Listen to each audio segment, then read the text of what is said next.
দর্শক, সাভার উপজেলার হেমায়তপুরে উপজেলা আওয়ামী লীগের সাধারণ সম্পাদক মঞ্জুর আলম রাজীব ও তার ছোট ভাই উপজেলা আওয়ামী লীগের যুগ্ম সম্পাদক ফখরুল আলম সমরের পৈতৃক বাসভবন রাজমঞ্জিরি ভাঙতে এসে স্থানীয়দের তোপের মুখে পড়েছেন ছাত্র জনতা।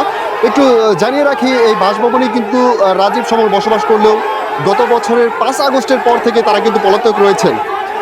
আপনারা দেখতে পাচ্ছেন যে বেশ কয়েকজনকে গণপিটুনি দিয়ে কিন্তু তাড়িয়ে দেওয়া হচ্ছে। একরকম বলাই চলে যে এখানে উত্তপ্ত পরিস্থিতি বিরাজ করছে।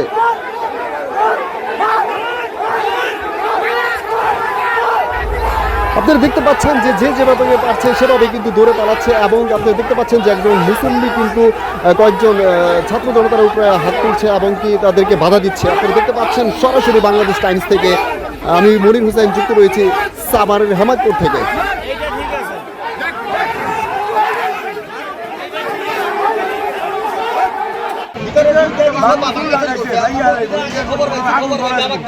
আমরা